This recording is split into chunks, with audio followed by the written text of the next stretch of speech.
Boa noite a todos, sejam bem-vindos ao nosso webinário com o tema Covid-19, perspectivas para o mercado de logística no Brasil.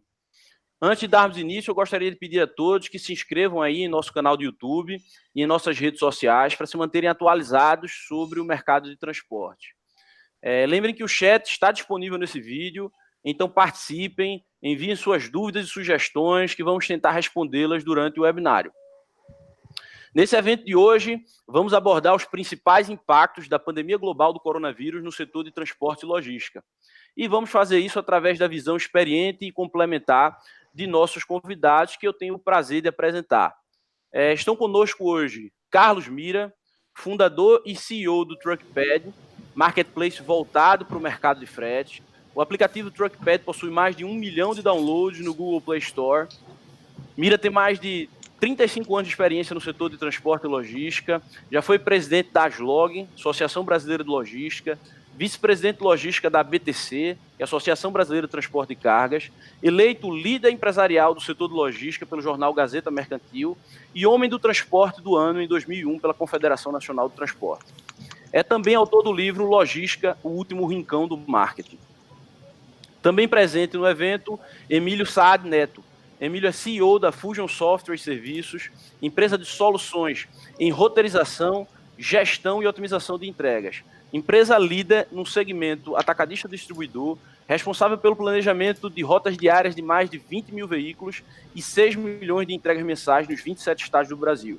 É engenheiro de software, formado pelo Centro de Informática da Universidade Federal, especializado nas áreas de empreendedorismo e gestão de projetos, e possui mais de 18 anos de experiência no mercado atacadista distribuidor. Contamos ainda com a participação de Mário Cardoso. Mário é CFO e diretor de M&A na Praxio, empresa com mais de 30 anos de experiência no setor de tecnologia para transporte, com formação pelo FGV, MIT e Universidade de Stanford. É CFO e COO na Greenbridge, empresa de investimentos de capital fechado com foco em tecnologia em mercados maduros e emergentes. Mário possui experiência nos setores de tecnologia, transporte, logística e imobiliário, além de especialização em fusões e aquisições. Também contamos com a ilustre presença de Taiguara Elô, é presidente do Conselho Superior e de Administração do SETCESP, Sindicato das Empresas de Transporte de Carga de São Paulo e região. Maior sindicato patronal na América Latina, que hoje representa mais de 21 mil transportadoras em 50 municípios da região metropolitana de São Paulo. Condecorado pela Câmara Municipal de São Paulo, Taiguara é também membro do Conselho Gestor de Secretaria de Mobilidade e Transporte da cidade de São Paulo e da Secretaria de Transporte e Logística do Estado de São Paulo. É formado em Business Administration pela Bond University, com especialização em Business Management pelo Holmes College, ambos na Austrália. Também possui MBA em Gestão Empresarial pela Fundação Getúlio Vargas. Bem, pessoal, esses são os nossos ilustres participantes, pessoas com muita experiência no setor. Eu sei que uma agenda de todos está muito corrida nesse período, por isso agradeço em nome da Hive Cloud pela disponibilidade em participar desse webinário. Muito obrigado a todos. Eu também não poderia deixar de falar, esse webinário ele foi organizado e promovido pela Hive Cloud, empresa do grupo Praxio, maior grupo especializado em tecnologia para o setor de transporte da América Latina. A plataforma Hive Cloud ela é utilizada por mais de 6 mil empresas para a gestão do transporte de carga própria e gestão da prestação de serviço de transporte em todo o Brasil. Eu sou Daniel Brasil, CEO da Hive Cloud, estarei mediando esse bate-papo e contribuindo na medida do possível para o enriquecimento do nosso webinário. Bom, vamos lá começar? Antes de rodar a nossa mesa com a primeira pergunta, eu gostaria de fazer uma breve contextualização com a cronologia do Covid no Brasil. Isso vai servir aí de pano de fundo para as nossas primeiras perguntas. Antes de haver casos confirmados no Brasil, ainda no dia 6 de fevereiro, foi publicada a Lei 13.979, que dispõe sobre as medidas para enfrentamento da emergência decorrente do Covid. Logo em seguida, no dia 26, tivemos o primeiro caso confirmado de Covid no Brasil. Um homem de 61 anos que havia retornado de uma viagem à Itália. Então, só no dia 11 de março, o governo do Distrito Federal anunciou a primeira medida de distanciamento social. Naquele momento, as aulas da rede pública e privada foram suspensas por 5 dias. E 4 dias depois, atividades de atendimento ao público em comércios foram suspensas.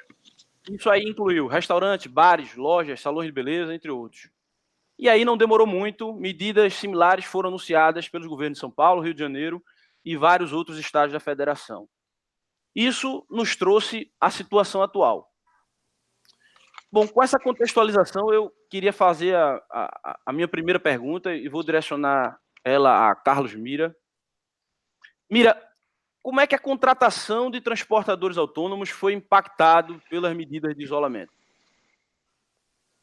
Bom, olá, Daniel. Olá, amigos, participantes da mesa. Cumprimentando o Daniel Brasil pela Hive Cloud, pela organização do evento. Parabéns pela iniciativa. Muito bom participar com vocês. E cumprimentando o Daniel, cumprimento os demais amigos. O coronavírus tomou todo mundo de surpresa. Acho que foram raras as companhias que, de fato, se prepararam para essa disseminação da Covid e da corrente, como você usou a expressão, dos vírus que assolou o Brasil. Então, foram raras as companhias que tiveram tempo para programar, eventualmente, home offices e alternativas de operações, né? Nós tivemos a grata satisfação, se a gente pode dizer que existe alguma gratidão nesse tema, nós temos um sócio chinês, a nossa empresa foi investida recentemente por uma empresa da China, que eles passaram por essa experiência lá, por ocasião do ano novo deles, no começo de fevereiro, e desde sempre, então, tem nos avisado, dizendo, escuta, se programa aí, porque isso pode chegar no Brasil, e quando chegar no Brasil, você vai ter que ter um programa de home office. E a gente passou por isso. E a gente, desde então, começa a ligar para os nossos clientes, os nossos usuários, que notadamente são as transportadoras, e perguntando como é que eles se comportariam, eventualmente, com home office. Ninguém tinha se preparado, essa é a primeira informação. Não existia plano de contingência, eventualmente, para as transportadoras começarem a trabalhar com o conceito de isolamento social. Isso é fato. Nós ligamos pelo menos para umas 200 e poucas transportadoras da nossa base e 100% delas disseram assim, olha, a gente não tem plano para trabalhar com isolamento social. Então, todo mundo foi pego de surpresa. E, no segundo momento, a gente começou a perceber que a digitalização, que em muitas companhias chega a demorar 5 anos para ser implantada, a digitalização foi implantada nos últimos 15 dias. Então, 15 dias em 5, parafraseando Juscelino Kubitschek. Muitas transportadoras começaram a criar alguns mecanismos. A sorte é que a gente tem aí mecanismos e ferramentas maravilhosas, principalmente as de mobilidade e a de conexão pela internet, que trazem aí aparatos como os smartphones e os aplicativos como o WhatsApp e outras redes sociais que dão conta desse contato comercial remoto, né, e com isolamento social. Então, muitas companhias abraçaram as tecnologias mais recentes, principalmente as que a gente chama de digitalização desse setor, para poder continuar minimamente trabalhando, né, com o evento do isolamento social, Daniel. Então, o que a gente percebeu foi nenhuma transportadora tinha plano de contingência para receber o impacto desse coronavírus. Todo mundo falando na televisão, mas parecia que todo mundo dizia, isso não é comigo. E quando foram pegos todos de surpresa, por volta do dia 15 de março, ninguém tinha plano, né? Então, no dia seguinte, todo mundo teve que trabalhar à base do susto. E o que a gente percebe, então, é que essas empresas, por conta desse ataque que acabaram sofrendo, né, em suas rotinas, se apegaram às ferramentas digitais, né, basicamente os WhatsApps, as redes sociais, para se conectarem com seus prestadores de serviços, notadamente os caminhoneiros autônomos, Daniel. Legal. Eu acho que isso era o esperado, né? Você teve que digitalizar também a comunicação com os transportadores autônomos. E, Emílio, esse impacto foi percebido também no transporte de cargas fracionadas? Boa noite, Daniel. Tudo bem? Boa noite, pessoal. Obrigado pela oportunidade de estar participando aqui desse webinar com vocês. E sim, Daniel, percebemos as cargas fracionadas, né, principalmente dos atacadistas e distribuidores, sofreram queda, porém em alguns setores específicos, né? Algumas atividades são consideradas atividades essenciais para manter o abastecimento, né, das redes de varejo. Então, os distribuidores de alimento, eles não sofreram queda até presenciaram algum aumento de venda, né, quando teve aquela corrida por abastecimento das pessoas, né, nos supermercados. Então, a gente observou um aumento dessas cargas, mas em vários outros setores, como os distribuidores de material de construção, né, empresas que trabalham atendendo diretamente a pessoas físicas, né, fornecendo eletrodomésticos, móveis, vestuários, empresas que fornecem mercadorias para os restaurantes, né, conhecidos como os food services, distribuidoras de bebidas alcoólicas. Todas essas empresas tiveram quedas bastante ferozes aí na quantidade de movimentação, né, aumentando aí uma complexidade de como você compor essas cargas e estar atendendo os clientes sem cair o nível de serviço. Mário, eu tenho conversado com muitos agentes de carga e uma parte importante do sistema de transporte nacional, principalmente de cargas expressas, se dá através de linhas de transporte de passageiros, seja encomendas em bagageiros de ônibus ou até mesmo nas linhas aéreas. Para esse setor, qual é o diagnóstico? Boa noite, Daniel. Boa noite a todos. O diagnóstico para o setor de transporte de passageiros, que é um foco nosso na Praxio, é mais grave que para a maioria dos setores da economia, tanto no Brasil quanto no resto do mundo. O comportamento do mercado de ações evidencia essa visão. Você pode ver que as ações das empresas do setor estão entre as mais penalizadas pós-Covid. Independente do retorno à normalidade do dia a dia da economia, alguns dos impactos do Covid vão ter efeitos mais duradouros no setor, como a redução do transporte e fretamento destinado a turismos e eventos, cuja recuperação deve ser muito mais lenta, além do impacto do trabalho remoto na redução de viagens de trabalho. Esses são setores em que a movimentação operacional pode até zerar, como nós verificamos com vários de nossos clientes, em função das restrições que são impostas pelo governo, sendo que a perspectiva de que o Covid retorne em novas ondas dificulta ainda mais a recuperação da perspectiva de crescimento. Não só dentro delas do ponto de vista operacional, mas também na visão do mercado, o que dificulta acesso à liquidez, a capital de giro. E para agravar ainda a situação, uma coisa que nós vemos também com os nossos clientes, a declaração do transporte de passageiros como um serviço essencial, às vezes acaba comprometendo ainda mais a operação. Nós temos clientes rodando com 10% da capacidade, porque o poder público exige uma frota mínima disponível, mas sem passageiros. Ou seja, a empresa é obrigada a manter o custo sem nenhuma expectativa de receita. Isso é muito complicado. Eu acho que talvez seja um grande problema. Taiguara, você como presidente do maior sindicato das empresas do Brasil, tem contato contínuo, direto com os empresários do setor de transporte. Como é que as transportadoras estão passando por essa crise? Daniel Brasil, primeiramente, boa noite. Parabéns em seu nome e para toda a equipe da Hive Cloud pela iniciativa de criar esse webinar. Realmente um diferencial muito importante para o nosso público, inclusive transportador, que tem aqui muitos acompanhando. Quero cumprimentar o Emílio, cumprimentar o Mário, e um especial cumprimento aqui para o meu amigo Carlos Mira, que é um antigo amigo meu, não só meu, mas de toda a minha família. A gente se conhece já há bastante tempo. E fazer aqui uma referência, porque o Carlos, se não o primeiro, foi um dos primeiros empreendedores do nosso setor a realmente abrir os olhos para uma mente mais aberta, mais expansiva e conseguir inovar, e trouxe para o mercado o TruckPad, que foi uma inovação muito grande e cresceu como um meteoro e continua crescendo. Parabéns, Carlos, pela essa iniciativa. Olha, é um desafio constante a cada dia que passa. O transporte rodoviário de cargas é uma atividade de capital muito intensiva.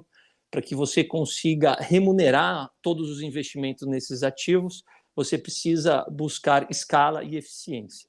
E você só consegue fazer isso de uma forma, se utilizando de mecanismos de gestões muito avançados. E um deles é o quê? A aplicação de tecnologia. Tecnologia é o que realmente consegue dar ao transportador a possibilidade de buscar a escala de forma eficiente trazendo resultado para suas operações, remunerando seus ativos. Então, isso é uma discussão muito importante. Estamos aqui, inclusive, falando sobre logística, transporte e tecnologia. Eu acho que 4 pilares essenciais e fundamentais no mundo inteiro para que a sociedade consiga passar por essa tempestade. Nós estamos numa tempestade, tudo passa, essa também vai passar. A gente precisa se concentrar, obviamente, naquilo que é essencial. Em muitas das minhas conversas, nós já realizamos mais de 13 lives, já fizemos 3 webinars nas nossas plataformas digitais do CETCESP para poder orientar os transportadores nesse sentido.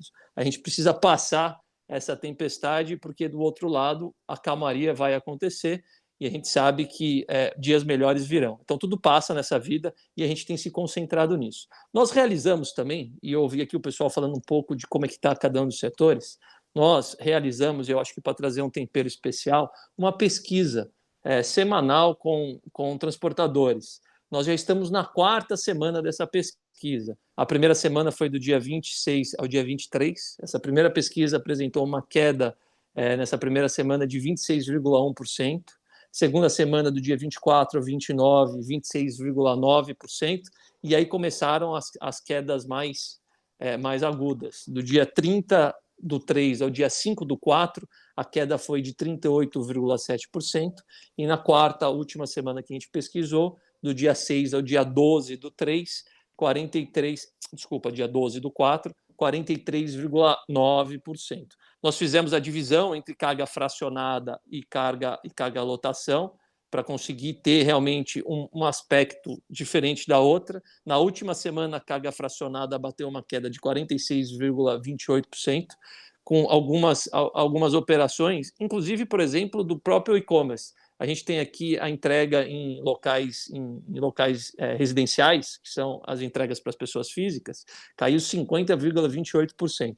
O que está acontecendo? A sociedade, as pessoas estão com receio de consumir produtos não essenciais. Então, isso está trazendo um impacto brutal em todas as operações. Entregas em lojas, por exemplo, caiu 93%. Eu estava imaginando aqui, tentando imaginar quais são os 7%, quem é que está conseguindo ficar aberto nesse momento.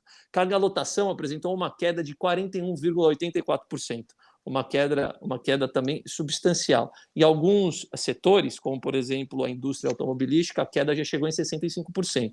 Então, realmente, eu tenho dito que o pior dos dois mundos, deveria ser o melhor, mas é o pior. E foi como o Mário explicou um pouquinho. Por que é o pior? Porque a gente tem um negócio de capital muito intensivo com custos muito altos. E nós estamos na essencialidade, a gente não pode parar. Né? E até mesmo porque, se a gente para, a gente tem um problema social. Mas a gente tem que operar com pouca carga. Esse é o grande desafio, que são o pior dos dois mundos. O transporte rodoviário de cargas, em especial, ele não trabalha sobre uma concessão. Então, ele pode realmente fazer aproveitamento de veículos, ele pode se utilizar de ferramentas como o TruckPad para conseguir melhorar a utilização dos seus ativos. Ele tem essa capacidade de manobra para poder realmente entregar aquilo que a população precisa. E a pergunta de R$1 milhão, que muitas pessoas acabam me perguntando em todas as conversas. Mas, Taiguara, haverá desabastecimento? Não haverá desabastecimento. Primeiro porque as empresas transportadoras de carga, elas representam 63% da frota nacional, de acordo com o RNTRC, que é o Registro Nacional do Transporte Rodoviário de Cargas. E as empresas estão operando e vão continuar operando. Então, só por aí a gente consegue manter as operações em pé. Temos um relacionamento muito próximo com os nossos colegas autônomos e a grande maioria também está disposto a continuar batalhando, está disposto a continuar fazendo, até porque são pessoas do bem, são pessoas trabalhadoras e eles realmente vestem a camisa do Brasil. Então, pessoal, não haverá desabastecimento. Daniel, você me permite complementar com alguns números que o TruckPad levantou a fala do presidente Taiguara? Será um grande prazer. Pois não, então, indo na linha, primeiro agradecer, Taiguara, você sempre muito gentil, carinhoso comigo, sempre a gente teve um ótimo relacionamento, sempre bastante atencioso. Muito obrigado mais uma vez pelas palavras. O TruckPad tem uma plataforma online que a gente consegue medir de fato o movimento, além dessas estatísticas que o presidente registrou. O TruckPad tem números muito parecidos, mas alguns outros complementares ao que o Taiguara mencionou. nós medimos que 90% das transportadoras apresentam queda no movimento. Então, 90% delas não responderam pesquisas, mas em nossa plataforma a gente sabe que 90% delas teve queda no movimento, então, na quantidade de mercadorias que transportam. A gente notou que entregas para supermercados, empresas que estão entregando mercadorias em supermercados, nas primeiras semanas, teve um comportamento estranho até, de até 30% a mais de entregas em supermercados. A gente nota que o setor de supermercado aumentou o movimento de mercadoria sendo entregue em postos e supermercados e tem se mantido aí na casa dos 20% nas últimas semanas. E drogarias e farmácias, né, estabelecimentos comerciais que vendem produtos também de primeira necessidade, como os fármacos, teve um acréscimo de 15%. Então, e outra coisa interessante, o agronegócio continua 100%. A gente não notou nenhuma queda no movimento de transportadoras que são especializadas no setor do agronegócio. Então, 90% das empresas, 10% devem ser aquelas que trabalham com entregas de supermercado, entregas de farmácia, ou empresas que são relatas ao setor de farma. Né? Então, complementando o que o presidente mencionou. E o último comentário, do Taiguara também registrou o tema dos caminhoneiros autônomos. A gente fez uma pesquisa com os caminhoneiros autônomos perguntando, escuta, você conhece o coronavírus, você está tomando as suas providências, né, os seus cuidados para não se contaminar e tal, e a pergunta era se ele continuaria trabalhando. E 100% dos caminhoneiros disseram, não, a gente vai continuar trabalhando. E a próxima pergunta era, mas por conta de que você vai continuar trabalhando? Né? Então, eu não lembro exatamente qual era o termo, mas era assim, poxa, vai continuar trabalhando? Né? Uma grande interrogação. E por uma resposta muito simples, eu fui convencido. O caminhoneiro disse o seguinte, olha, a gente trabalha 6, 7 horas isolado dentro de uma cabine de caminhão. Então, primeiro que a gente não tem, a gente já é isolado socialmente por força do nosso trabalho tradicional. E, obviamente, eles estão tomando cuidados, né, quando descem para eventualmente se relacionar ali para pegar os nossos fiscais ou acompanhar a descarga. Mas, então, esse aspecto é muito interessante. O caminhoneiro trabalha isolado, né, socialmente na cabine do seu caminhão e, eventualmente, quando tem algum contato com o público externo, obviamente tem tomado os seus cuidados. Mas tem essa característica muito peculiar. Né? Os caminhoneiros trabalham isolados na sua cabine e 100% dos caminhoneiros que o Truckpad pesquisou responderam que sim, vão continuar trabalhando, corroborando aí com a fala do presidente Taiguara Eloy. Correto. Quero também, se você me permite, Daniel, fazer um pequeno acréscimo aqui a esse acréscimo do colega Carlos. E quando nós também questionamos as empresas qual foi a queda do faturamento, o nosso deu 87%. Então, estamos muito próximos aí dos seus 90%. E além do caminhoneiro autônomo trabalhar dentro da cabine, além do motorista da empresa também estar muito tempo dentro da cabine, com a grande profusão de tecnologias hoje que aconteceram, eles recebem também de forma digital, de forma virtual, muitas instruções, passam várias instruções, então eles realmente conseguem, à distância, mesmo no ambiente externo, ter pouco contato com a sociedade como um todo. Então, acho que a tecnologia também acrescentou um novo layer, uma nova camada de distanciamento entre esses trabalhadores. Daniel, se Muito você bom. me permitir, também gostaria de fazer uma pequena contribuição no quesito do desabastecimento, né? Porque, além do que o Taiguara falou, de que sim, existe uma garantia do transporte está acontecendo para garantir o abastecimento, os distribuidores atacadistas que estão ali na metade da cadeia de abastecimento, eles também possuem estoques. Tá? Então, mesmo mercadorias que rodam bastante, eles possuem estoques para 30, 40 dias. Mercadorias que rodam menos, eles chegam a ter estoques até para 90 dias. Então, numa situação hipotética, onde a gente zerasse o abastecimento dos distribuidores, eles ainda teriam estoques para poder fazer o transporte até o varejo, que é onde nós, consumidores, vamos lá fazer nossas compras. Então, esse risco de desabastecimento, eu realmente acho que está descartado aí pela situação que a gente está colocando.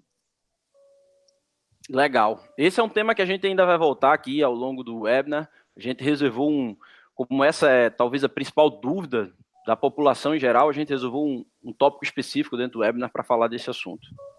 Eu queria trazer alguns dados sobre o setor de transporte. Acho que Taiguara, inclusive, antecipou alguns dados que eu traria para aqui. Eu fico feliz porque ele trouxe os dados, inclusive até mais atualizados do que eu tinha o dado da pesquisa do Decop, da NTC, até a terceira semana. Eu acredito que ele trouxe os dados já atualizados até a quarta semana. Então foi muito bom. Mas o setor de transporte ele vinha em recuperação. A pesquisa mensal de serviços, publicada pelo BGE agora em abril, com os dados referentes a fevereiro, apresentava um crescimento de 0,6% na receita nominal de fevereiro versus janeiro desse mesmo ano e de 6,2% em comparação com fevereiro de 2019. Mas a crise mudou esse quadro. De uma forma geral, a maior parte dos setores da economia foi impactado negativamente. A Cielo ela publica um relatório do impacto do coronavírus no setor do varejo, e o relatório atualizado até o dia 9 de abril da Cielo aponta uma queda de 24,9%, olhando de 1 de março a 8 de abril. Ou seja, nessa queda de 24,9% não está incluído apenas os dias pós-restrição de isolamento. E aí você tem esses dados falados aí pelo Taiguara, do Decop, que apresentam aí, no dado que eu tenho aqui, 40,19%. Vou pedir a Taiguara para repetir aí o dado atualizado até a quarta semana. Subiu para 48% de queda no volume de carga. É isso, Taiguara? Eu tenho aqui a última semana, porque a gente faz essa pesquisa em parceria, inclusive, com o Decop. É a mesma pesquisa. Nós fazemos a três mãos, né? O CETCESP, a Federação do Estado de São Paulo e a NTC e Logística. A variação da demanda geral, na média, é de 43,9%. E aí, quando você separa para carga fracionada, é de 46,28% e carga lotação, 41,84%. Perfeito. Bom, isso representa uma queda muito significativa no volume transportado e tem um efeito que eu tenho percebido e tem sido reportado por muitos empresários do setor de transporte, tem o efeito de aumento da competição. E aí eu tenho uma pergunta para você, Taiguara. Com essa redução da demanda, como é que as empresas de transporte devem se comportar para evitar uma guerra pelos preços de frete? Ou isso é inevitável? Olha, agora a questão ela é econômica. Entrar numa guerra agora de frete seria um suicídio econômico, né? As empresas precisam pensar no caixa. Agora é gestão de caixa puro, né? Para conseguir, mais uma vez, passar por essa tempestade. Então, uma empresa que se aventurar a entrar numa disputa de tarifa mais baixa é uma loucura, ela vai estar se fazendo um auto-suicídio. Tem uma outra questão também que eu sempre fui muito contra. Eu sempre fui muito contra a questão de termos muito governo, de termos uma máquina pública muito carregada, como a gente tem no Brasil. Eu sempre fui um cara mais para o lado liberal, amo tecnologia, amo inovação. Acho que esses são os caminhos. Acho que as pessoas podem entre si encontrar os seus acordos sem a mão pesada que a gente tem no Brasil do governo. Mas, infelizmente, até agora esse é o nosso modelo, de ter um governo pesado. Então, agora o governo vai ter que realmente tomar iniciativas para poder ajudar o setor nas suas 4 operações, porque o transporte rodoviário de cargas, ele é um sistema, né? Você tem as empresas transportadoras de carga, você tem os nossos colegas autônomos transportadores de cargas, você tem as cooperativas transportadoras de carga e o transporte de carga própria. O transporte de carga própria nem tanto porque ele é financiado pelo embarcador, né? Pelo dono da própria carga. Mas o governo vai ter que realmente encontrar iniciativas agora, como encontrou para as companhias aéreas, para poder manter esse setor de alguma forma. E para que a gente consiga realmente continuar respirando. Então, agora a mensagem pensa no caixa, fluxo de caixa um dia atrás do outro. Né? E entrar numa guerra tarifária seria um suicídio econômico. Mário, será que esses impactos econômicos, dá para a gente ter uma previsão de quanto isso vai afetar o PIB do transporte? Pensando no impacto do Covid sobre o PIB brasileiro, a gente está falando atualmente de um número entre 300 a 600 bilhões, considerando tanto a perda da expectativa de crescimento que se tinha no começo do ano, somada à retração esperada no cenário atual. Quando a gente traduz essa expectativa de perda para o transporte, a expectativa é de uma perda de 11 a 21 bilhões. O maior problema aqui é que, assim como o PIB brasileiro, o PIB do transporte ele vem de 3 anos de crescimento modesto. 1,2% em 2017, 2,2% em 2018 e apenas 0,2% em 2019. Sendo que nos anos de 2015 e 2016 nós tivemos uma retração de quase 10% no setor.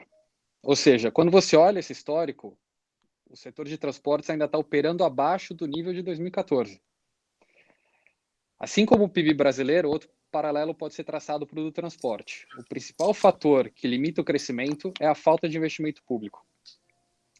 Em 2019, o investimento em infraestrutura de transporte promovido pelo governo federal foi apenas 0,14% do PIB, sendo esse o menor percentual registrado nos últimos 12 anos, e um indicador que tem uma história de queda praticamente contínua desde 2011. Obviamente, quando você leva isso em consideração, é difícil ver essa tendência se reverter no curto prazo, considerando que as restrições orçamentárias futuras do governo, que o investimento atual ao combate do Covid está exigindo, vai levar as empresas a, inevitavelmente, investir em melhorias e ganhos operacionais, ao invés de apostar em um crescimento que pode demorar muito para chegar.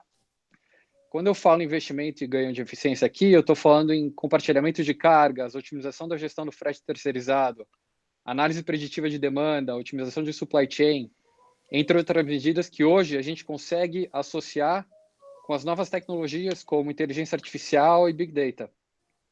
Acho que esse vai ser o caminho.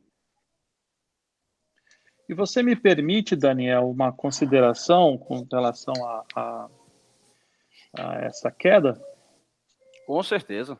Eu diria o seguinte: o transporte rodoviário de cargas é um dos poucos setores da economia nacional que é, de fato, livre concorrência. A gente lê nos livros, né, de economia, de Kenneth Galbraith, que seja, né, o próprio, entre outros tantos economistas, a concorrência é perfeita. Não existe nenhum tipo de registro que qualquer agente desses faça, qualquer ministério, para virar uma transportadora, né? Em outros setores da economia você tem que ter uma série de registros e tal, mas aqui, né, além de você fazer um pequeno registro na Agência Nacional de Transporte Terrestre, você não tem que ter notada habilidade, como até agência de turismo, você tem que ter lá um profissional para poder ser uma agência de turismo. No transporte rodoviário de cargas, não. E existem atores dos mais diversos. A gente falou aqui de transportador autônomo, tem agências de carga, tem transportadores de cargas, o Taiguara mencionou em atacadistas, donos das cargas próprias e tal, mas a quantidade de,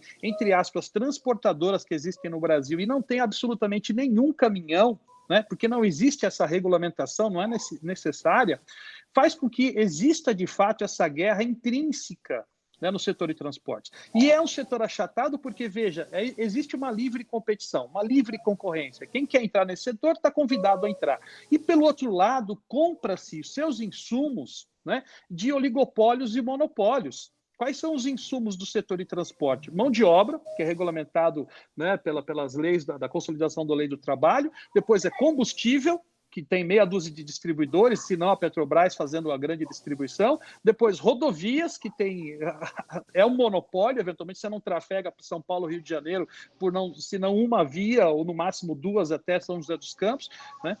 Pneus, oligopólio, e acabou. Então, veja, um setor que nasce na competição perfeita e compra de oligopólio e monopólio tem as suas margens achatadas, né? A quantidade de operadores, entre aspas, que existe no setor é uma coisa exorbitante. E muita gente simplesmente se registra na NTT, não tem nenhum caminhão e diz que concorre com algumas transportadoras organizadas, fazendo lá apenas o seu trabalho de atravessar a contratação de um fornecedor ou outro. Eu acho que, primeiro que o transporte que não foi realizado nesse mês, nos próximos meses, não vai ser realizado mais. Então, não existe aquela demanda que vai ficar reprimida, que assim que as coisas voltarem ao normal, vão abastecer. Ninguém vai abastecer um restaurante por 3 meses quando a crise passar, né? Então, quem não comeu em restaurante não vai comer em restaurante quando a crise voltar. Eventualmente, algum aparato eletrônico ou outro, aquela televisão,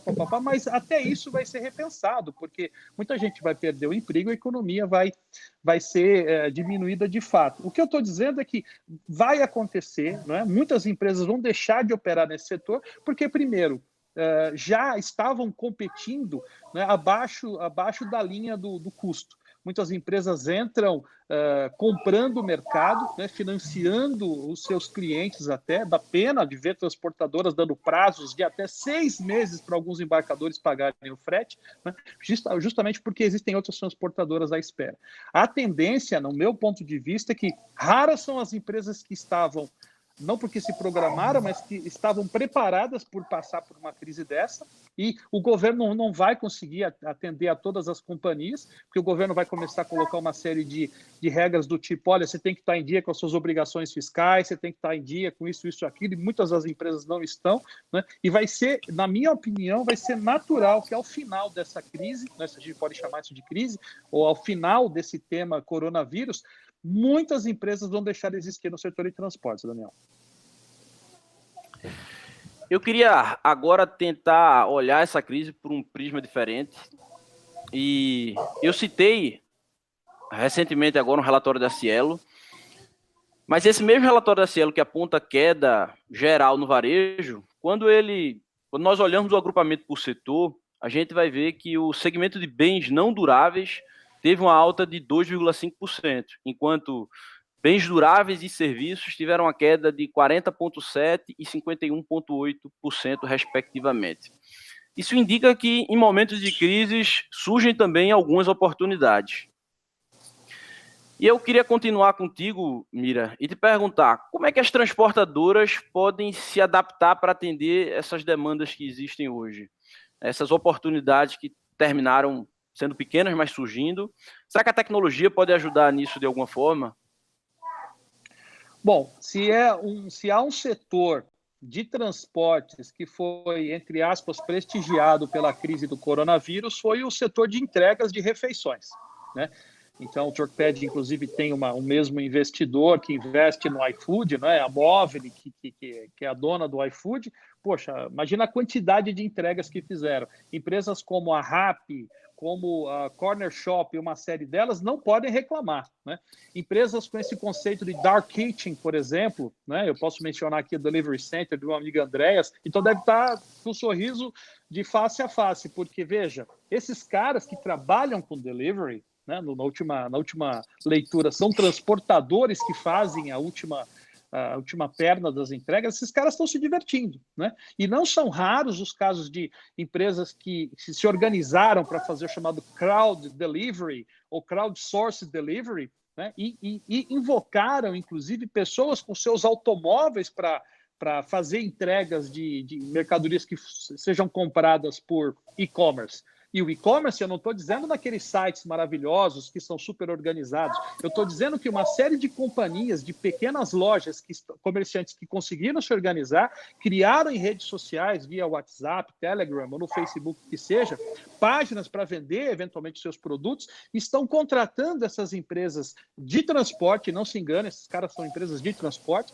né, que se basearam nesse tema de crowdsourced delivery, e conseguiram colocar automóveis e outros veículos de transportes pequenos, e esses caras estão faturando a rodo, né? Então, de novo, existiu essa mudança aí. Tem muitos transportadores, eventualmente, muitos amigos, inclusive, que não se atentaram, estão simplesmente chorando as pitangas, indo lá no ombro do Taiguara, dizendo, minha empresa perdeu o movimento, mas depois volta para casa e não cria nada. E outros caras, então, outros empreendedores que perceberam que a tecnologia é uma oportunidade em momentos, inclusive, de isolamento social, né? E caíram para dentro. Então, o exemplo do iFood, do Corner Shop, do Rappi, que estão bombando, entre outras empresas. Tem um cara chamado Eu Entrego, né? Um site chamado Eu Entrego, que é baseado nessa história de crowdsourced delivery.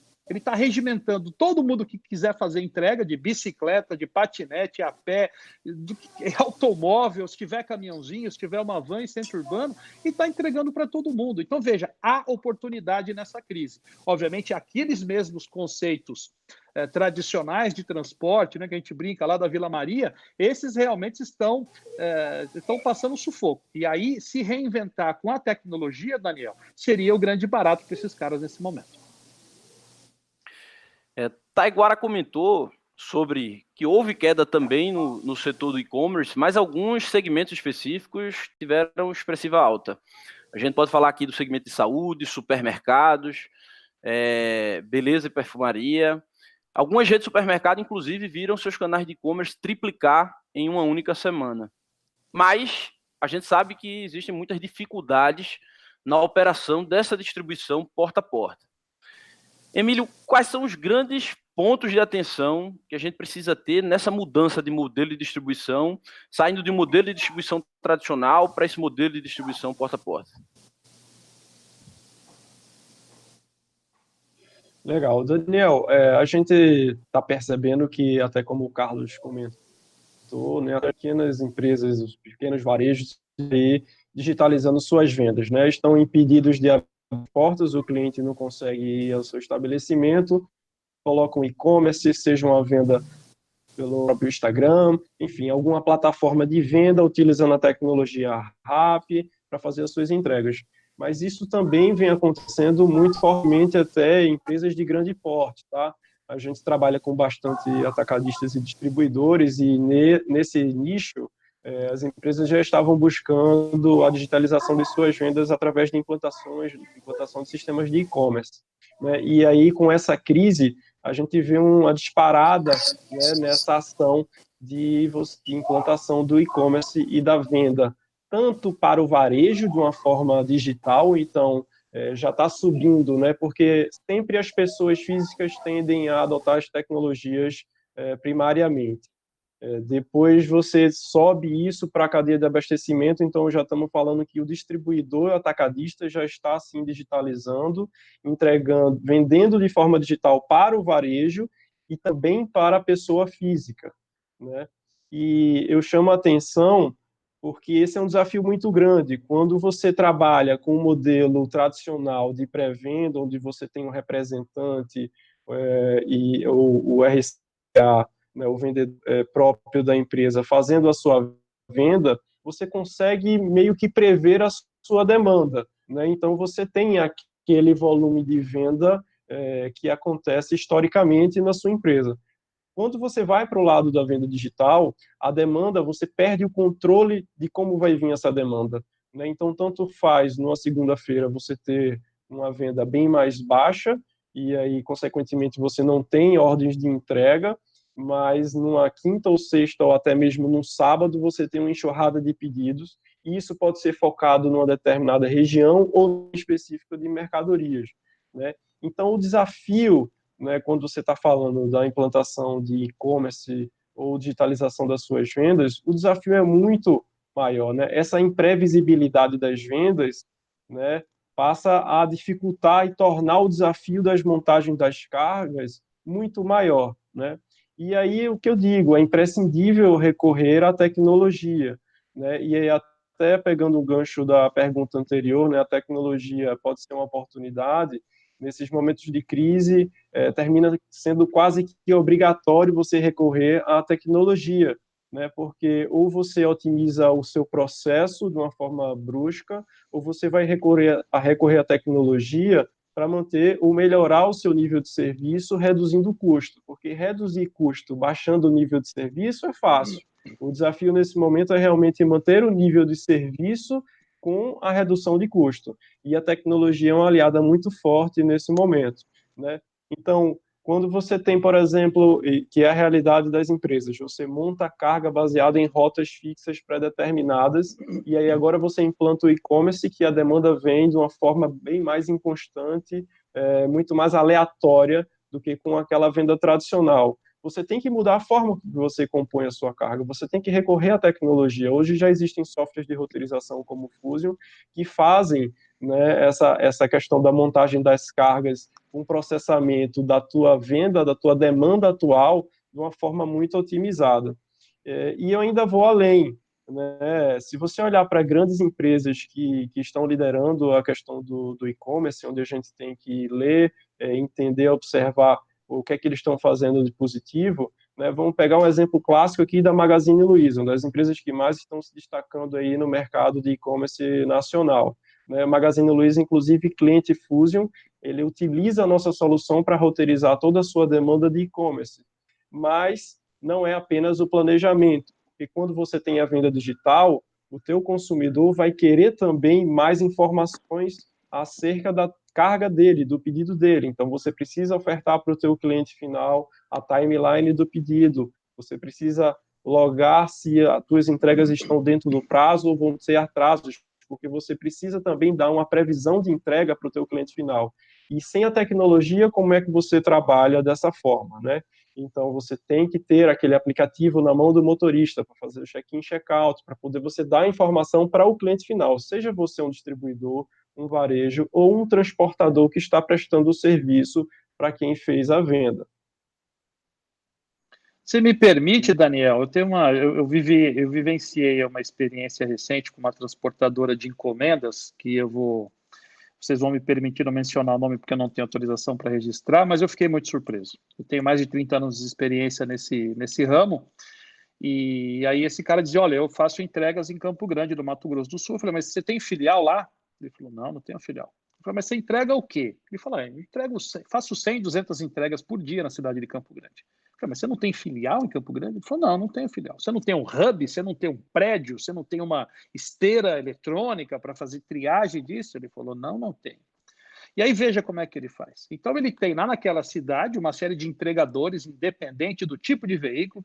Se o cara, de novo, estava brincando aqui, se o cara vai de patinete, de bicicleta, de moto, de carro automóvel, de caminhãozinho, não interessa. Ele avisa os entregadores naquela região, dizendo, olha, o meu caminhão está indo para Campo Grande. O caminhão dele não para na filial dele, o caminhão para num posto de gasolina, num estacionamento, por exemplo, ele fecha ali o estacionamento ou no próprio posto de gasolina, e esses entregadores que estão a postos vão para esse posto de gasolina, os próprios entregadores sobem no caminhão e pegam sacos, né, de uma determinada cor, pegam sacos das entregas que vão fazer, colocam em seus automóveis, colocam nas suas motos, escaneiam com o próprio celular, não é scanner daqueles super transados, não, scanner com o próprio celular, com o QR Code, ele já sabe quais são as mercadorias e estabelece ali o seu roteiro e aleatoriamente, na verdade, quando ele sobe no aplicativo, o aplicativo já diz, olha, essas cargas aqui para determinada região.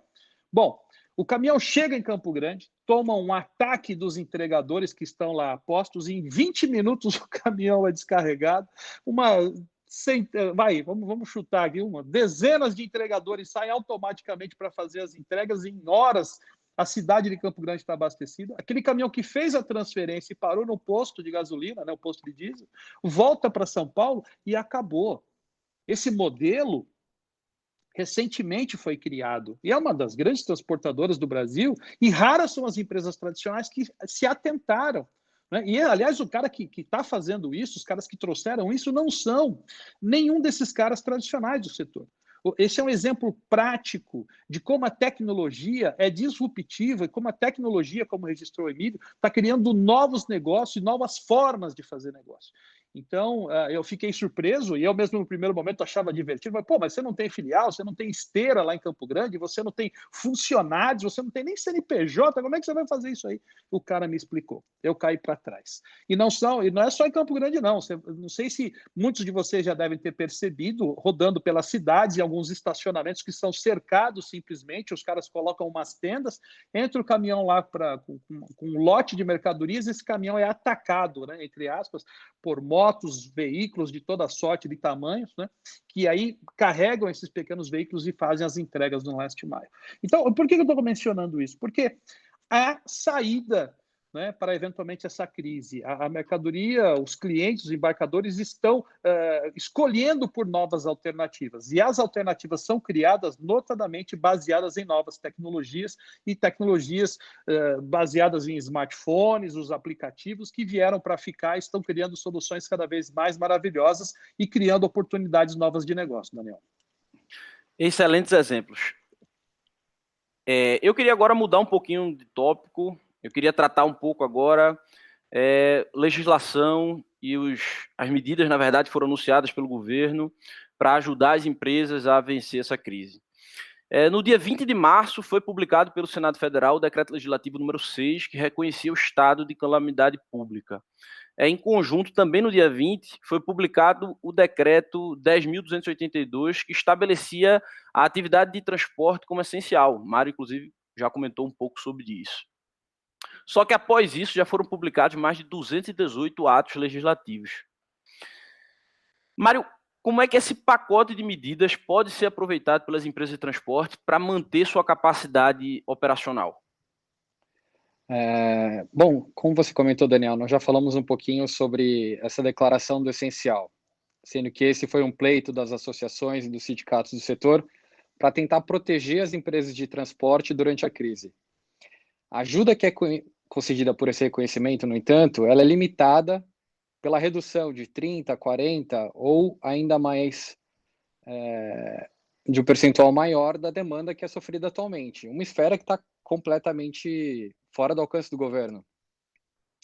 Pensando especificamente no mercado de transporte, eu sinto a falta de medidas direcionadas aos setores de transporte de cargas de passageiros.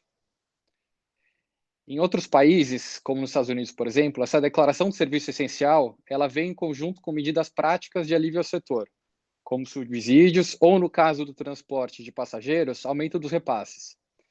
Pensando no transporte, se você compromete a base da pirâmide da cadeia logística, todas as camadas superiores são impactadas.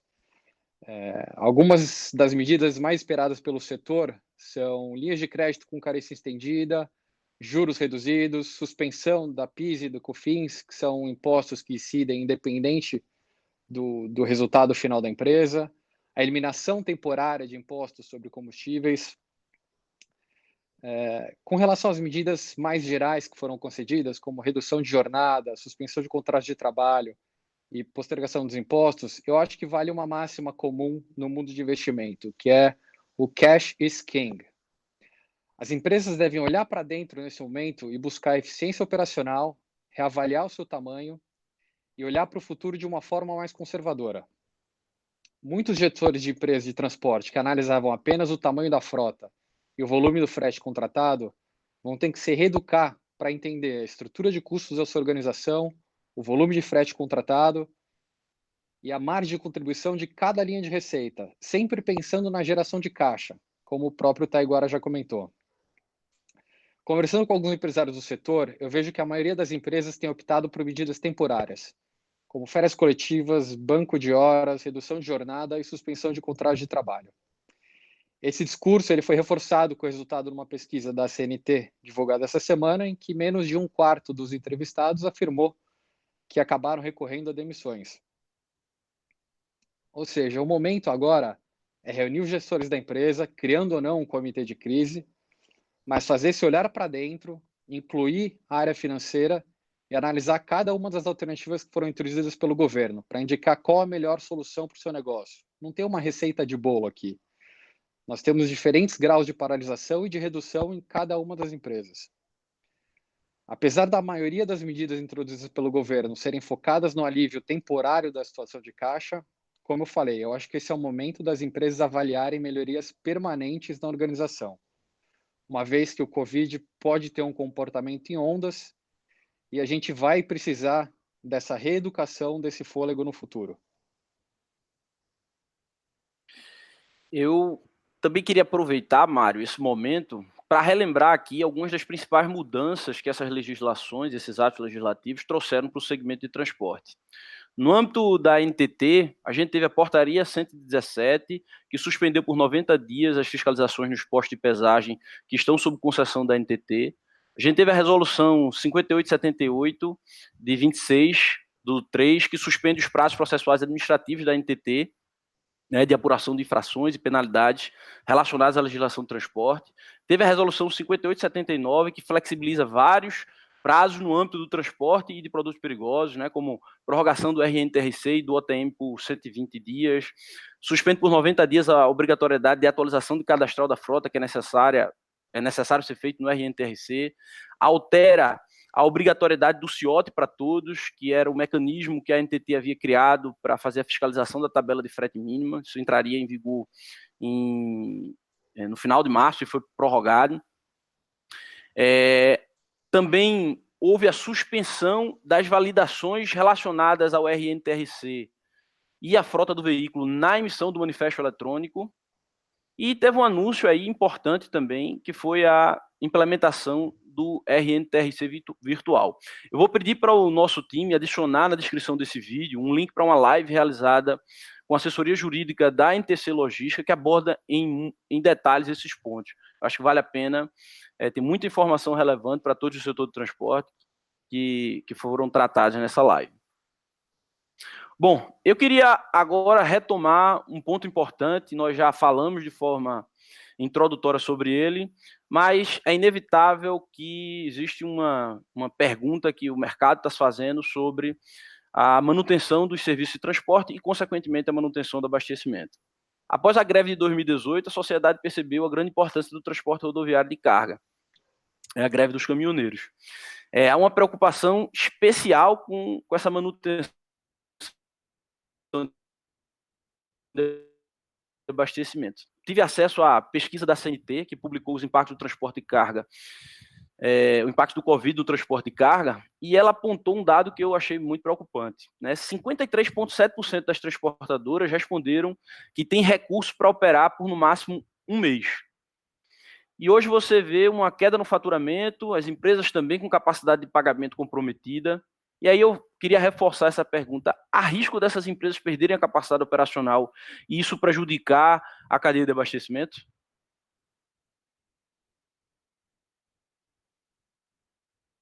Você quer que eu responda, Daniel? Eu posso ajudar, eu acho que nesse bate-papo. Olha, a curto prazo, não. Apesar de ter acontecido várias medidas, vários decretos, várias normas para poder apoiar o transportador, as operações de transportes, todas essas medidas são pouco relevantes, né, para não ser mais agressivo no tom da palavra. Outros debates que estão acontecendo, como, por exemplo, a prorrogação dos pagamentos dos impostos federais. Nós, no CETCESP, promovemos a ação coletiva, o mandato de segurança coletivo, antes do próprio governo federal tomar a iniciativa. Nós obtivemos a liminar e conseguimos, inclusive, a prorrogação do imposto de renda à pessoa jurídica e da CSLL. Mas isso tudo é penduricário, gente, porque o que o Carlos falou é absolutamente correto. Nós prestamos um serviço. O que ficou para trás não se recupera mais. O que ficou para trás ficou. Diferentemente da indústria e de outros setores, que também, obviamente, estão sofrendo, eles conseguem armazenar matéria-prima ou produto acabado, produz depois ou vende esse produto acabado e recupera um pouco da sua margem e daquilo que ele havia se comprometido a fazer. O que a gente perdeu para trás, a gente perdeu. E todos os nossos custos que vieram juntos. Então, a gente prorrogar o pagamento, por exemplo, é mais um problema, porque as empresas também estavam começando a sair de uma forte crise econômica, né, que precisaram se alavancar para poder sair dessa crise econômica, e agora entraram nessa outra crise econômica, e depois ainda vai ter a alavancagem passada e a nova alavancagem inicial. Nós estamos fazendo um trabalho muito próximo com o presidente Wander Costa, da CNT, estamos fazendo um documento oficial, um apelo empresarial do nosso setor para levar ao presidente da República, o Jair Bolsonaro, e toda a sua equipe, em especial o ministro Paulo Guedes, no sentido de realmente conseguirmos trazer um impacto econômico importante para que as empresas possam, a médio prazo, continuar a operar e não acontecer um desabastecimento. A gente tem olhado isso com bons olhos, porque a assessoria técnica do governo tem trabalhado junto nesse esboço desse documento. A gente acredita que a gente, nas próximas semanas ou nos próximos dias, deva sair alguma medida de apoio mais relevante para as empresas. Se me permite, Daniel, quero dar meu pitaco aí no comentário do presidente. Deixa eu dizer. Os caminhoneiros fizeram uma greve em 2018 e tabelaram o preço. Hoje, se você perguntar para as transportadoras, os contratantes de frete, são raros os que pagam esse preço de tabela para o caminhoneiro. Por quê? Porque existe uma oferta exagerada. Existe muito mais caminhão do que precisa. E porque essas transportadoras, como o presidente registrou, elas eventualmente brigam por preço, porque tem mais transportadora do que tem de demanda por serviço de frete. Então, eu acho que, de novo, 53% das empresas aí na pesquisa registrado que não tem recurso para mais de um mês vão quebrar. A gente não precisa nem se enganar, vão quebrar. Bom, mas aí, e as empresas, então, que quebrarem, o que vai acontecer? Vai faltar caminhão? Vai ter um desabastecimento? Não. Muito possivelmente, as empresas vão voltar a ser remuneradas de acordo com o seu custo. Porque também, se você fizer uma pesquisa, 50% dessas empresas vão dizer, poxa, eu faço prejuízo, eu não sou remunerado da forma que eu deveria, eu tenho que fazer malabarismos para poder atuar no mercado, fazer o preço que o meu cliente está pesquisando. Muitas empresas deixam de pagar imposto por conta disso e até por isso não vão ter acesso a essas linhas de crédito que o governo está preparando. Não adianta prorrogar imposto, é porque o cara já parou de pagar imposto faz tempo.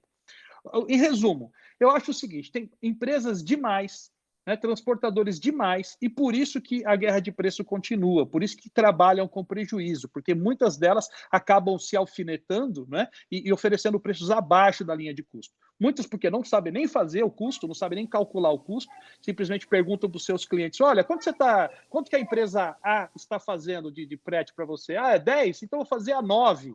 E simplesmente não tem balizamento nenhum da sua força de trabalho, quanto custa a sua operação. Então, esses caras que não são profissionais, e aí eventualmente o presidente pode corroborar nesse sentido, tem muita gente que não entende, não participa de sindicato, não participa de associação, não tem o mínimo de formação técnica para entrar no setor, mas estava ou está estragando o preço lá. Esses caras, na minha opinião, vão sair do mercado. E aí a pergunta de fundo é, mas vai ter um desabastecimento por conta disso? Eu acho que não, porque existe um exército industrial de reserva, que seria uma expressão do John Maynard Keynes, que são de caminhões e caminhões. Por que esses caras também fazem o frete, não conseguem remunerar os seus veículos? Porque tem muito caminhão, e na hora que tiver a quantidade certa de transportadoras e na hora a quantidade certa de caminhoneiros autônomos, esses caras vão receber o preço de frete, o preço de prestação de serviço que merece. Que vai diminuir a quantidade, eu não tenho dúvida. O que pode acontecer é minimamente o frete ser um pouquinho mais caro. Não um pouquinho mais caro porque os caras vão ganhar mais, porque vão ser exorbitantes e vão se aproveitar do momento. Não, porque simplesmente vai ter a quantidade de oferta exata para a demanda, Daniel. Daniel, se me permite, eu gostaria também de acrescentar sobre esse debate. Permito, sim. Tá, agora só vou pedir para mandar uma mensagem. Algumas pessoas estão fazendo diversas perguntas no chat. Eu queria dizer que, ao final das discussões, a gente vai responder algumas dessas perguntas, então fiquem atentos ao final, porque vamos retomar essas perguntas que estão sendo feitas aí no chat. Pode complementar até agora. Não, só complementando aqui, colocando mais uma camada em tudo que o Carlos está dizendo, e ele está absolutamente correto. A gente tem dois efeitos. Ou a gente tem transportador de mais, ou a gente tem PIB de menos. Então, esses são os dois efeitos, e realmente hoje está desequilibrada essa balança. A gente precisa encontrar o equilíbrio para essa balança toda. Efetivamente, alguns transportadores vão realmente fechar as portas, assim como vai acontecer na esmagadora maioria dos outros mercados. Não dá para falar em todos os mercados, mas na esmagadora maioria dos mercados do mundo, não só do Brasil. Mas a gente precisa entrar no Brasil em um debate também diferenciado. A gente tem que entrar num debate em fazer um planejamento logístico para o Brasil, adequado para o Brasil. Não adianta a gente querer trazer a consultoria alemã, para trazer o modelo alemão para implementar no Brasil. O Brasil não é a Alemanha, as nossas características geográficas, de mercado, de produção, de pessoas, de empreendedores é completamente diferente. A gente tem que fazer o nosso próprio planejamento logístico, pensar qual é o tipo de produção por região em cada região do país, qual é o tipo e a forma de consumo nessas regiões e fazer este planejamento com multimodalidade. Essa é a grande palavra da vez. Encontrar um modelo que a gente consiga conectar um modal no outro. O transporte rodoviário de cargas vai ser sempre essencial. Ele é responsável pela primeira milha, pelas viagens a média distância, pela última milha e pela integração entre os modais. Então, ele sempre será muito importante. Mas hoje ele desempenha, em muitas vezes, um papel errado. Enquanto a gente não conseguir trazer um papel correto, um planejamento logístico, a gente vai ter sempre o velho debate. O transportador vai falar que o frete está baixo e o embarcador vai falar que o frete está caro. É por causa da ineficiência que esse efeito acaba acontecendo. E aí, presidente, Perfeito. Lembrando que o transporte rodoviário de cargas tem transportado cargas que não têm vocação para transportar, porque não existem outros modais. Eu acho que é nessa linha que você está registrando. O transporte rodoviário de cargas transporta grãos, transporta minério de ferro, material de construção que deveria notadamente ser transportado pela ferrovia. E também porque nós não temos uma malha aérea ou aqua, não temos dutos para transporte de produtos, de petróleo, por exemplo, a gente transporta com caminhão nas estradas. E produtos que têm notadamente vocação para ser transportados por outros modais de transporte são transportados por caminhão.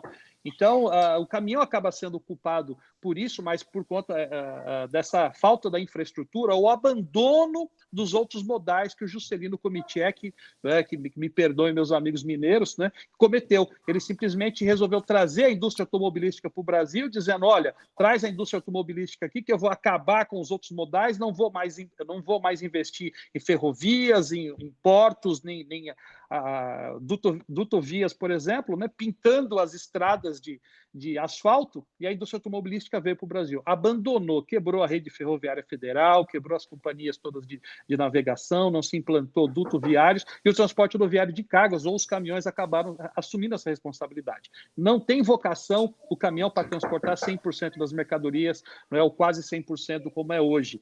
Tem mercadorias que têm vocação para ser transportada por avião, por navio, por trem, né? E, de novo, vai na linha que o presidente mencionou. Um planejamento logístico que vise a integração de uma forma mais estratégica como país se faz necessária. Se a gente não quiser continuar os transportadores transportando mercadorias que não têm vocação para transportar.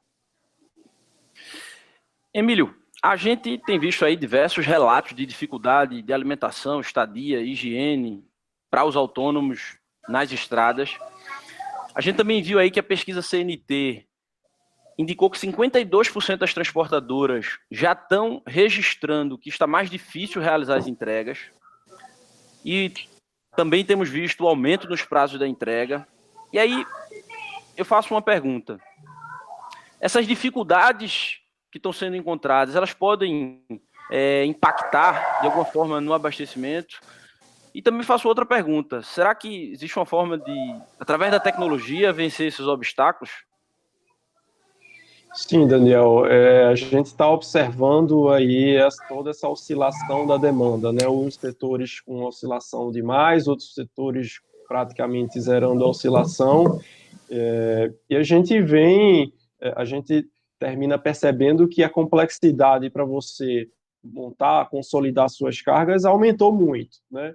E se não bastasse apenas a oscilação da demanda, você ainda tem pontos onde o motorista vai ter apoio para fazer a sua refeição, para a sua estadia, que estão funcionando e outros não. Você vai ter municípios que estão com bloqueios em vias para evitar a entrada, né, de pessoas de fora. Então, isso tudo virou um grande quebra-cabeça para o transportador, para o distribuidor, para ele conseguir montar as suas cargas. E o efeito colateral disso é que você consegue até montar a carga, mas se não for bem feito, isso vai estourar no custo, né? E aí eu vou até falar, antes de responder as outras duas perguntas que você me fez, eu vou abrir até um parênteses para poder falar do tópico anterior que estava se discutindo, né? Muitas vezes a gente pensa muito sobre como aumentar a nossa receita de formas disruptivas, né, através de tecnologia, mas a tecnologia também está aí para melhorar o nosso operacional, né? Então, se a gente está no momento onde a gente sabe que vai ter uma queda de receita, a gente tem que apertar a nossa despesa, né? Então, a tecnologia está aí também para fazer a disrupção interna das empresas, de como elas se organizam, de como elas vão ser eficientes de forma que elas vão conseguir passar por esse momento de crise, né? E a tecnologia, sim, ela pode ajudar, né? Softwares que já são realidade hoje em várias empresas, você tem a capacidade de roteirizar considerando vias que são bloqueadas, considerando pontos de passagem que estão funcionando, pontos de passagem que devem ser evitados, né? E isso ajuda a montar esse quebra-cabeça final aí, que é a composição da carga. Alguns softwares, como o Fusion, possuem o diferencial, inclusive, de estar calculando o teu custo para fazer esse transporte no momento que você está fazendo o seu planejamento de entregas, né? Para não cair naquela esparrela que o Carlos falou, e você, de repente, fechar um frete sem saber quanto está te custando, se você está tendo margem positiva ou não nesse momento, né? Então, sim, a tecnologia, eu acho que é uma grande aliada aí nesse momento. Eu queria só complementar essa observação que eu fiz acerca dos prazos. O Luiz Lacerda falou aí no nosso comentário que as empresas de companhia aérea estão operando a 10% da sua capacidade. E é muito visível que as alternativas de entrega expressa praticamente sumiram dos e-commerces. Isso porque, em grande parte, era a malha aérea que contribuía para a existência dessas entregas expressas. Então, você vai ver que praticamente isso sumiu, ou está em uma parcela muito pequena nos e-commerce. Mas, ô Daniel, também a ANAC é sacana, né? Não sei se já vai ter alguém da ANAC assistindo a gente, mas, porra, na Europa, por exemplo, os caras transportam carga em cima de banco de passageiro, pô. Até hoje a ANAC não autorizou as companhias brasileiras a fazer isso. Né? Não são raras aí circulando na internet fotografias, né, de aviões inteiros sendo carregados com mercadorias onde estava o banco do passageiro. Né? E porque os caras se adaptaram e estão trabalhando. Aqui no Brasil, a ANAC ainda não se posicionou com relação a isso. Eu soube que uma companhia ou outra já entrou com esse pedido de autorização, né? Porque uma vez que não tem passageiro, vai fazer o quê? Vai voar só com a barriga do avião? Não paga o custo, pô. A ANAC, nesse sentido, não se atentou. E na Europa, por exemplo, não são raras as fotos que vocês, quem está assistindo a gente pode procurar aí. Não vou mencionar o nome de nenhuma companhia que está fazendo isso, mas na internet tem fotos assim.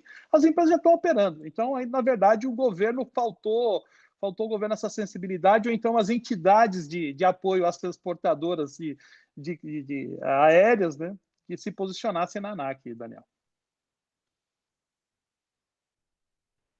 Ótimo. Mário, eu queria agora dar um pulo para o pós-crise. Recentemente, o Itaú publicou em seu relatório Cenário Macro Brasil uma previsão de queda no PIB para 2020 de 2,5%, podendo chegar até 6,4% a depender dos prazos de manutenção da quarentena. Ao mesmo tempo, ela manteve a projeção de crescimento para 2021 com uma projeção de 4,7%. Isso é um sinal que o mercado financeiro espera que o país se recupere rapidamente da crise? O que é que a gente pode esperar? Se a gente olha para outros países, é possível ver algum comportamento que nos ajude a prever o futuro do Brasil? O relatório semestral do Banco Mundial, que foi divulgado ontem, relembra uma história que é muito interessante. Em 2012, o euro estava sofrendo uma crise grave, em que vários dos países membros precisavam de aportes e ajudas do Banco Central Europeu, o BCE. E os mercados chegaram até a questionar se o euro continuaria a ser uma moeda viável. Não sei se vocês lembram desse momento. Em retrospecto, hoje, o euro é uma moeda forte, é difícil, às vezes, da gente relembrar. Mas no ápice dessa crise, o presidente do BCE, o Mauro Draghi, ele fez uma declaração de que, durante o mandato dele, o BCE iria fazer o que fosse necessário para preservar o euro. Como as pessoas acreditaram no discurso, e ele foi reforçado através de ações do BCE que não precisaram ser efetivamente implementadas, mas eles previram ações fortes o suficientes, a expectativa do mercado foi recalibrada de volta para um mundo onde o euro não entrava em colapso. O que eu acho que falta no Brasil e em várias das economias desenvolvidas nesse momento é exatamente isso, um discurso único e contundente que garanta ao mercado e aos investidores, tanto internos quanto externos, que a economia vai continuar, que todos eles falarão o que for necessário. Ao invés disso, quando a gente olha para o Brasil, nós vemos conflitos mesquinhos entre o executivo, o legislativo e o judiciário que prejudicam não só a imagem institucional do país, mas também facilitam a fuga de capitais. Esse é um evento contra o qual não há seguro. A recessão, de certa forma, é uma medida de saúde pública que é necessária. O segurador da sociedade, em último caso, é o próprio governo e a confiança que as pessoas e o mercado depositam nele. Esse não é o momento do governo ser tímido, e sim do governo chegar com artilharia pesada, com medidas que são relevantes. Com relação à expectativa de retomada, o momento atual fez com que as projeções tenham uma volatilidade muito maior. Por exemplo, o relatório Focus do Banco Central, que é uma compilação da expectativa de diversas instituições financeiras de desenvolvimento, tinha uma previsão de crescimento do PIB brasileiro apenas 4 semanas atrás de 1,68%. No relatório que foi divulgado ontem, a previsão é de retração de 1,96%. A principal diferença é, há 4 semanas atrás, a variação entre as projeções de todos esses players do mercado era de 0,5 ponto percentual para cima, 0,5 ponto percentual para baixo. Hoje, as projeções para 2020 oscilam de mais a menos 2 pontos percentuais no mínimo. E o mesmo vale para o futuro. De um lado, a gente tem a projeção que você comentou do Itaú, um crescimento de quase 4,7% para o Brasil em 2021.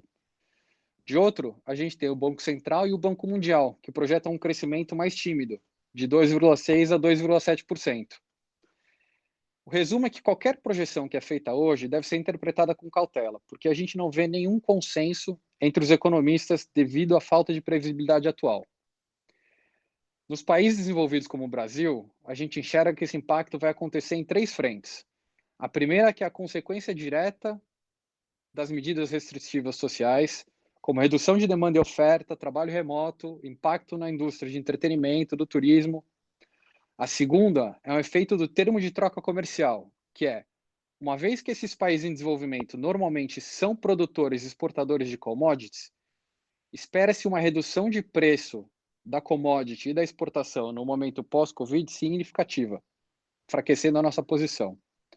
A terceira é um pouco de um choque de liquidez global, em que o cenário de incerteza vai levar os investidores a reestruturar os seus portfólios de opções do mais arriscado para o menos arriscado e mais líquido.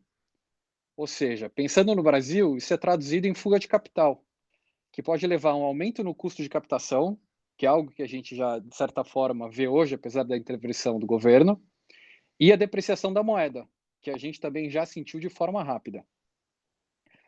Tem uma boa notícia, no entanto.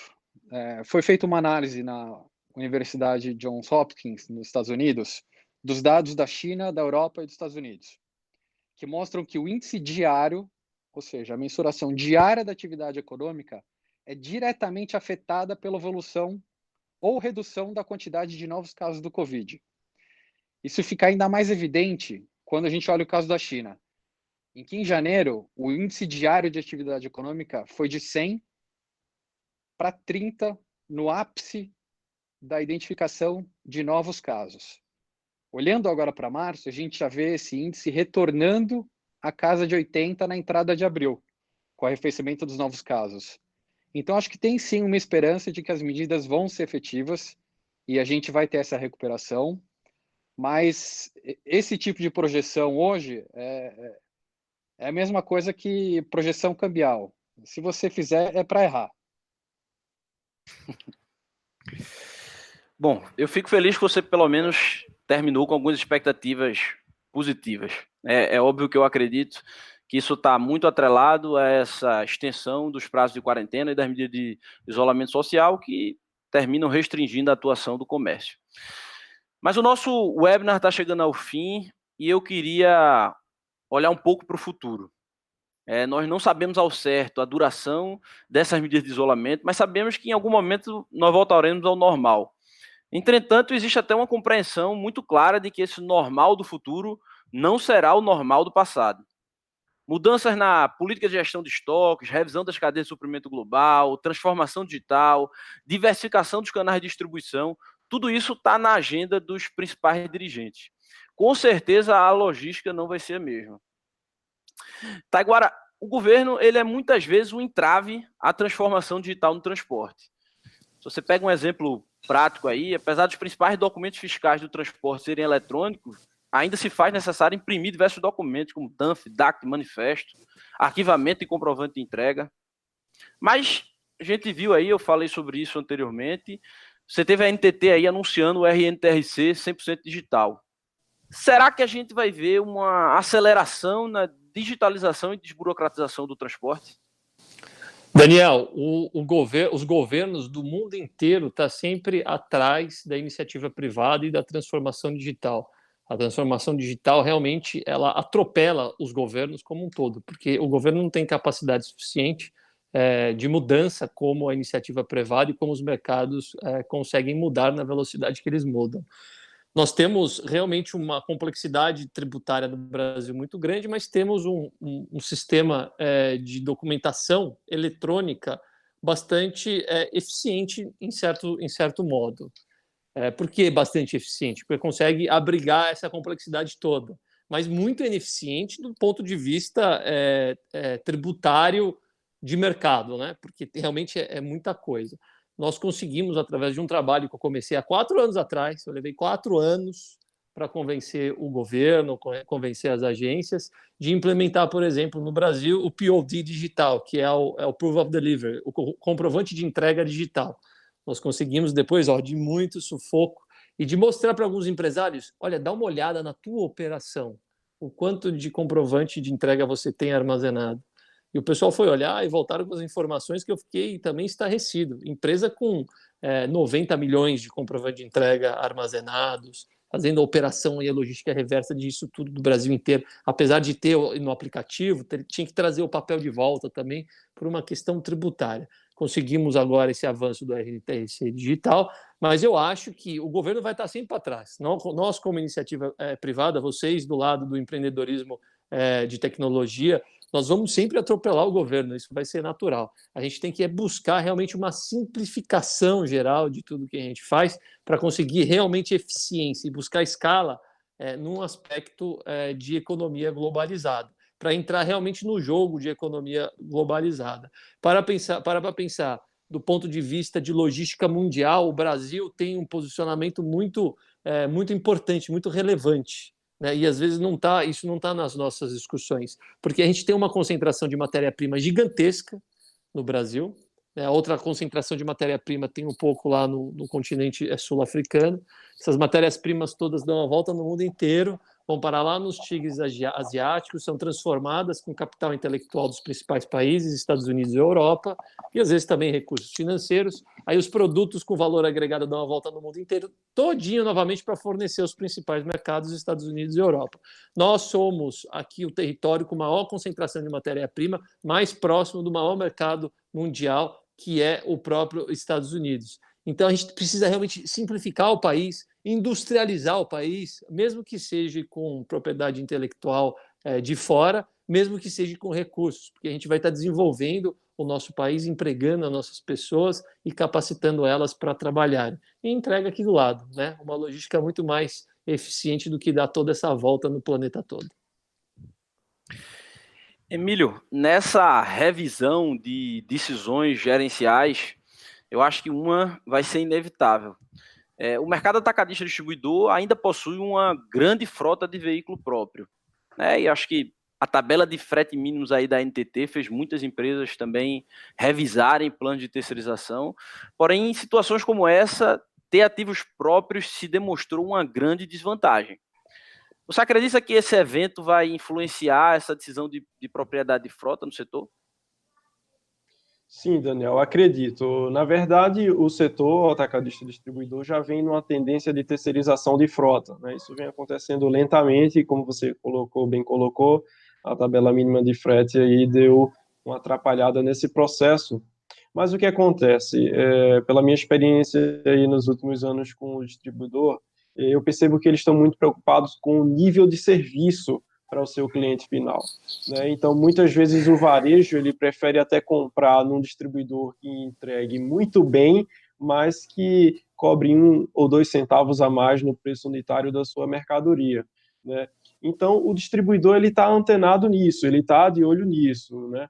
E em contrapartida, quando você tem essas grandes oscilações de venda, ou falta veículo ou sobra veículo quando você tem frota própria, né? E veículo parado é prejuízo.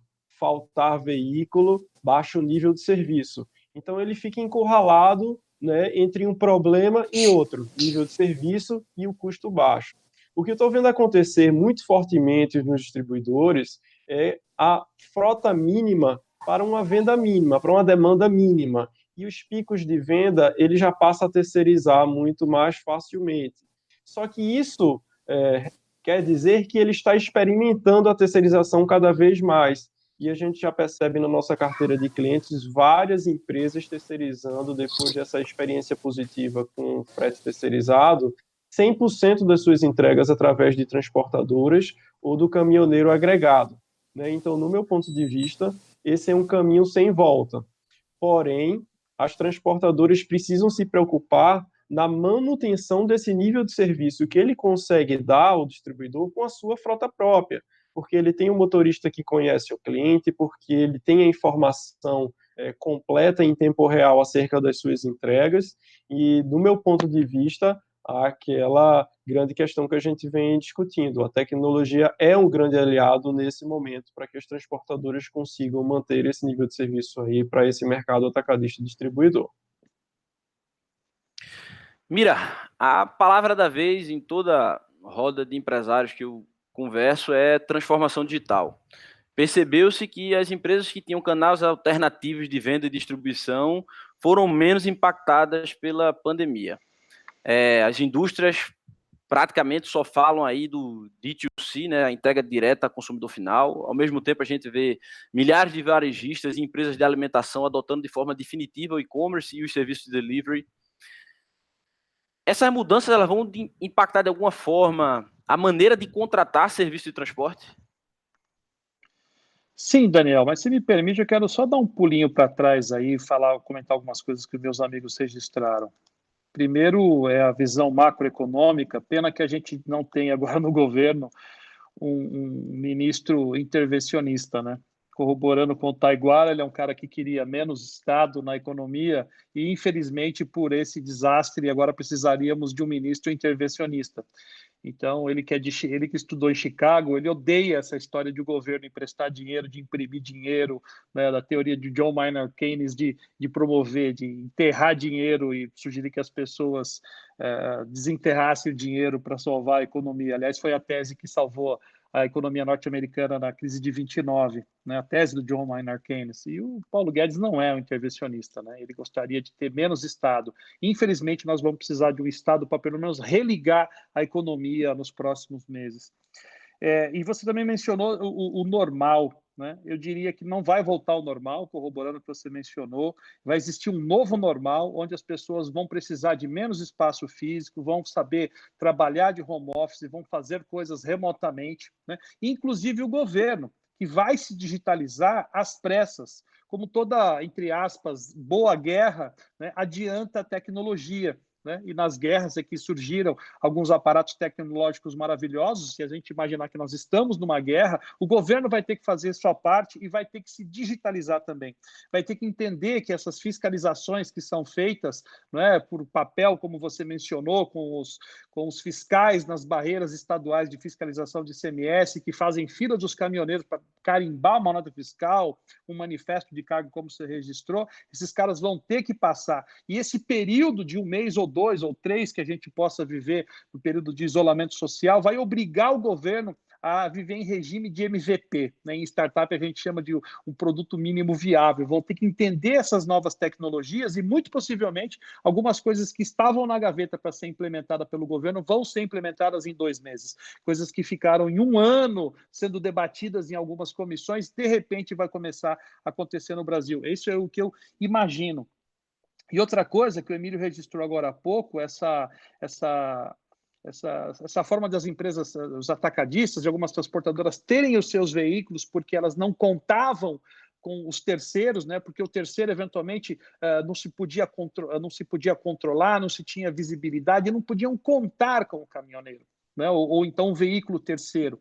Com plataformas digitais, isso muda completamente. Aliás, não são raros os industriais, os comerciários que têm seus próprios veículos para fazer entregas, 3 entregas por mês. Outro dia eu falei com o dono de uma fábrica de colchões em Santa Catarina, que ele tem um caminhão, começou a usar a plataforma Truckpad, e eu perguntei, mas o que você faz com o seu caminhão? Ele dizia, olha, meu caminhão ele mais leva funcionário em casa e faz mudança de funcionário no final de semana do que faz as minhas entregas. Mas eu tinha que ter esse caminhão porque eu não sabia onde encontrar caminhoneiro autônomo para fazer uma entrega ou outra. Então, eu não podia contar com um caminhoneiro autônomo. Mas com plataformas digitais, como o Truckpad, por exemplo, e outras tantas aí que estão copiando a nossa plataforma, né, os comerciantes, as transportadoras, os industriais, os atacadistas podem contar com esses caminhoneiros autônomos e essa ferramenta pode controlar e dar visibilidade dessa operação. No passado, o cara falava, porra, achava um caminhoneiro, punha ele na estrada e daqui 5, 10 dias o caminhoneiro chegava, se chegava no destino, e até então não se tinha controle. E depois da prova de entrega, como o Taiguara mencionou, não sabia se o motorista ia colocar o protocolo de entrega no correio, um mês depois chegava na origem na transportadora. Gente, isso tudo é digital, né? Isso está acontecendo. Então, Mira, corroborando com eu o vou Emílio, pois só não. te interromper um Pois não. minuto, porque nós terminamos nos estendendo um pouco no tempo da nossa conferência, e Taiguara tem um compromisso, ele vai precisar sair. Então eu queria agradecer a Taiguara a presença nesse webinar.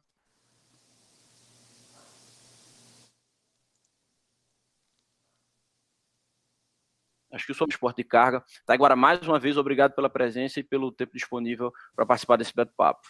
Imagina, Daniel, eu que agradeço também aqui ao bate-papo com todos os integrantes, parabéns para todos vocês, foi uma ótima conversa, agradeço também aqui a audiência de todos que estão lá no canal do YouTube nos acompanhando, me coloco à disposição, o CETCESP está à disposição, o CETCESP é uma nova entidade, uma entidade moderna, uma entidade inovadora, que busca tecnologia, aliás, a primeira entidade a lançar o primeiro sistema de blockchain na história do transporte rodoviário de cargas do planeta Terra. Quem quiser conhecer, a gente está à disposição através de todas as mídias sociais, através da nossa plataforma também de conversa através do WhatsApp, ou seja, estamos de porta abertas. Muito obrigado, viu, Daniel? Obrigado, Taiguara. Um abraço. Um abraço.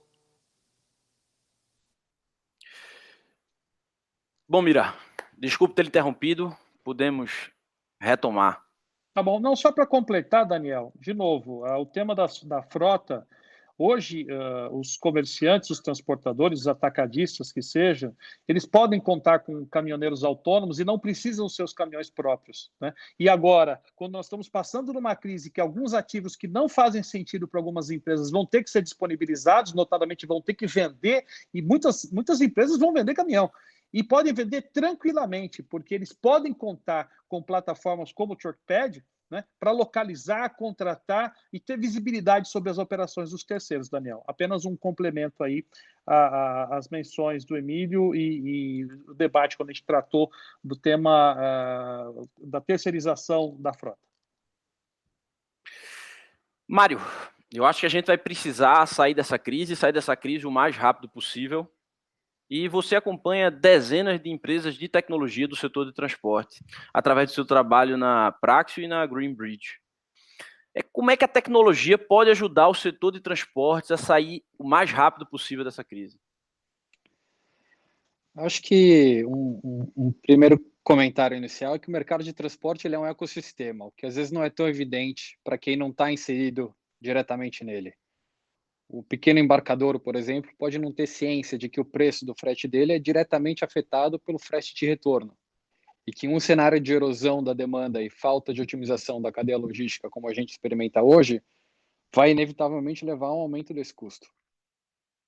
Com as ferramentas tecnológicas atuais, como inteligência artificial, blockchain, como o Taiguara mencionou, Big Data, e os exemplos que são dados por várias empresas de tecnologia no exterior, dedicadas a essa vertical, como a Coyote nos Estados Unidos, a G7 na China, eu acho que o setor de logística no Brasil vai ter que avaliar mais seriamente a implementação de ferramentas que permitam ao embarcador e ao transportador otimizar a cadeia de transporte como um todo, ter uma relação melhor entre eles.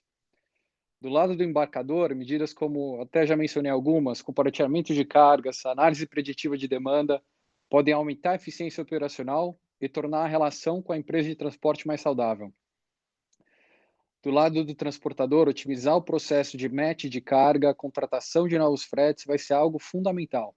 Há muito espaço para se criar um marketplace de frete, por exemplo. Um trabalho muito importante. Hein, Mário? Não brinca não, já chega de cara que já me copiou aí, porra. Já existe o marketplace, o Digital Freight Marketplace, que é o TruckPad, porra. O trabalho muito importante é realizado pela TruckPad. Você me interrompeu no momento em que eu ia falar de você. Focado na otimização da distribuição e no embarque dessas cargas, que pode também resultar na redução de custo, tanto para o embarcador quanto para o transportador. É um ganha-ganha. Dentro da Praxis, nós também temos soluções que foram desenvolvidas pela própria Hive, focadas no ganho de eficiência da cadeia. O 3PL, focado na gestão do transportador autônomo. o Fretlink, cujo objetivo é exatamente conectar essa demanda de embarcadores com oferta de transportadoras. E a gente tem ainda outro exemplo prático dentro de casa. A Praxio tem o maior marketplace de venda de peças para caminhões e ônibus, o 99 Coach, que movimenta aí $500 milhão, mais ou menos, por ano. E recentemente a gente já vê um movimento das empresas do setor de centralizar a compra dessas peças para obter um poder de negociação maior, seja através de grupos empresariais, como até mesmo de sindicatos do setor. Então, a gente já vê uma maior conscientização das empresas nesse sentido, de tentar otimizar a cadeia de supply chain.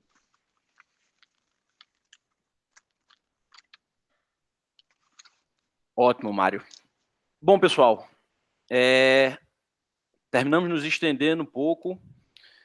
Vamos chegando aqui ao fim do nosso webinário. Na descrição dessa live tem o link para nossas redes sociais e blog com muita informação relevante para o setor.